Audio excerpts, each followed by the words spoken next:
Mark. Good. Jamie. G'day. Hey mate, how you going? G'day, mate. How you going?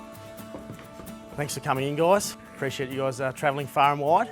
We're here to talk about headers and harvest and the new technology we've got out today and the pressures you guys are facing. So probably launch in with a pretty straightforward, simple question. What's some of the biggest pressures you guys face at harvest time? Weather at the moment. We seem to be finding that we're getting a lot more summer rain during harvest. The quicker we can get it off and in the silo, the better. Fatigue management, like managing those people at that peak time and making sure everyone's, kept fresh and they're working their proper hours and things like that. So it's hard to get good people to do every hour of the day. So how we manage that moving forward. So how do you go about making sure those operators, those unskilled guys are doing a good job? Training. Yeah. Big thing, training. And that's time too, like at the start, you've got to sit down and make sure they know what they're doing and whatever all these expensive machines are worth, you need someone on there that knows what they're doing and can be able to drive it properly. So getting it off in a timely manner with shortening windows, how have you guys changed your operations to increase productivity when you can go?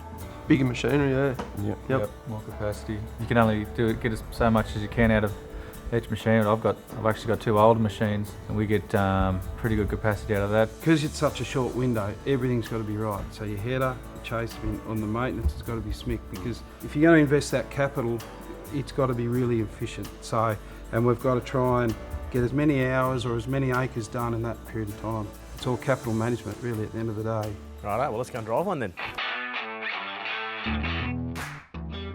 The concern is it's just going to be another header. For me to buy a new harvester, well, I'd go a second-hand one.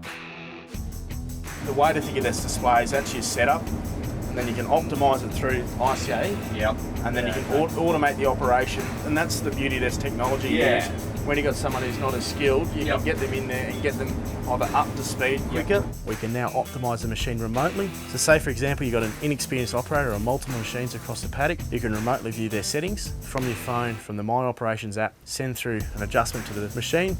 Oh, here we go. Yeah, so one of the boys is going to change. Yeah, so the change something. remote view manager would like to make the following setting changes so I can accept, or the client, so I hit accept. In addition, that app provides a snapshot of what's happening across your paddock, so you can see yield, logistics handling, you can see where you're up to in the paddock, and you can start optimising where you're going to be moving to, how much fuel's in the machine. You've got the machine now connected to the cloud, every 30 seconds streaming off the display.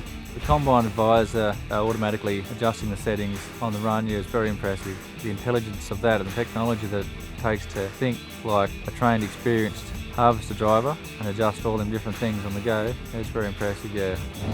Live camera, that's my clean grain, and see how it's highlighting.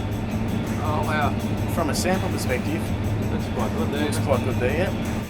Up here in the grain tank, that's active yield, so this system provides automatic calibration to ensure you've got an accurate mass flow sensor, an accurate yield map for consistent variability across the paddock and tonnage off it. These tracks are a great improvement in ground following and ground contact. Yeah, it turns quite well, doesn't it? For a machine on tracks. Yeah. Doesn't pull the back end around at all. Yeah. You can see the blue wheel spinning there, that's active terrain, so that's adjusting fan going up and down. Yep. It did everything I thought it would do and better, and it's very user friendly. And it's just so much more than just a harvester. It's about the management of that harvester, and it's about labour utilisation, and it's a really compelling case to justify spending money on a 7 Series. Really impressed.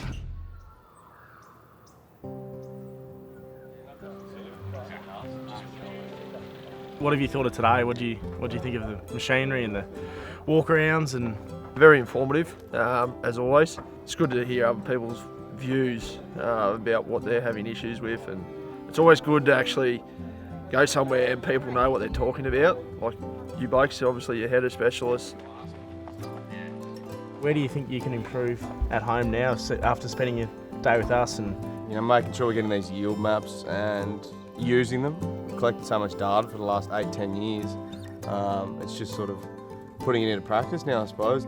And one key takeaway, what was something that sort of has burned a hole in your mind? My operation is probably thought more about replacing two harvesters for one. That's what I've thought about a bit more.